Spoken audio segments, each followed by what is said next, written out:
While the ESPYs were underway, spotlights on celebrities in designer outfits, cameras flashing, one notable name was missing: Shedeur Sanders. As the sports world celebrated itself in Hollywood, Sanders was thousands of miles away in Cleveland, walking through a neighborhood still healing from a recent tragedy.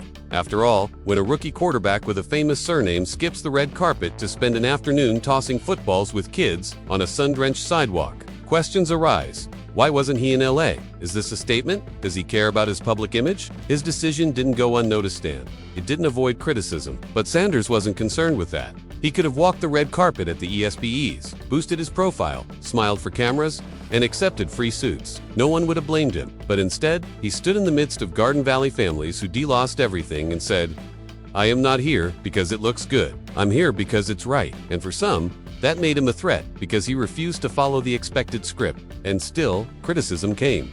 He asked just doing this because he was invited on stage. And the son of one of the most famous athletes in history, there's no benefit of the doubt. He chose heartbreak over Hollywood. And in doing so, he drew a line between who the world expected him to be and the man he is becoming. You get scrutiny. Every gesture is dissected. Every act of compassion is questioned. Every departure from the expected script is treated like rebellion. It's the faces that brighten when you walk into a room, not for who you are, but because you showed up when no one else did. And Shedeur Sanders showed up not for cameras, headlines, or image, but for his conscience. He's distracting from football. If he cared so much, why not stay behind the scenes? As he gears up for his first NFL season surrounded by doubters and skeptics, remember this: he is not just training to be a quarterback. He's training to be a leader who knows how to serve. A man who understands the game doesn't end with the whistle. And if losing a little shine now helps build something deeper later, so be it. Because real legacy is built in quiet, in tragedy's aftermath, in the streets of Cleveland, in the hearts of people who needed someone to just show up. And Shedeur Sanders did. It challenged unspoken rules. Because this wasn't just about sports, it was about who gets seen, who gets supported, and who gets forgotten. And he refused to let Garden Valley go overlooked. While others curate content for Instagram at midnight, he's throwing balls in the rain because he doesn't need validation from ESPN. He's playing a longer game. He didn't stand in front of a charity backdrop, deliver a rehearsed soundbite, or soak in applause. And this is precisely what makes Shedeur Sanders so compelling, not because he's flashy like his father, but because he's not. He's forging a different legacy, not built on gold chains or catch, but on consistency over charisma, substance over spectacle.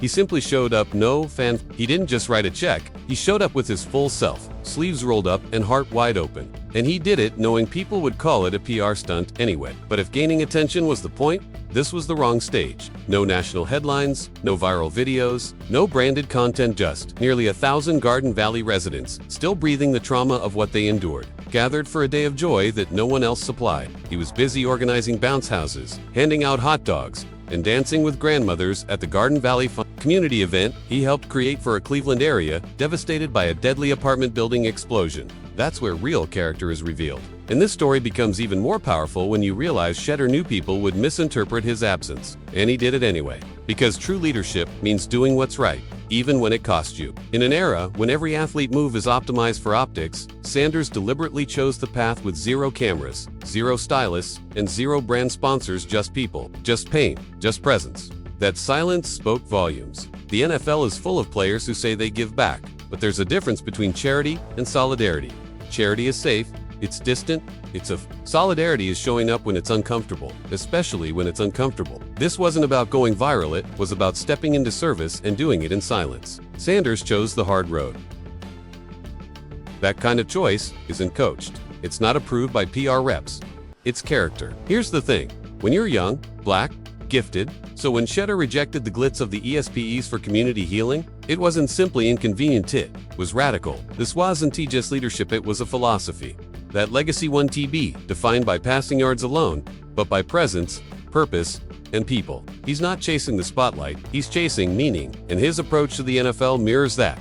Patience, discipline, humility, willingness to learn. The most meaningful leadership moments aren't under stadium lights, they are in quiet spaces among broken neighborhoods and tragedy. And it did cost him. He missed out on media exposure, sponsorship opportunities, handshakes with executives, and celebrity currency. You could call it a rookie mistake. But maybe it's exactly the kind of rookie decision the NFL needs more of. Because true legacy isn't just trophies or titles, it's the echo of your values and the lives you touch.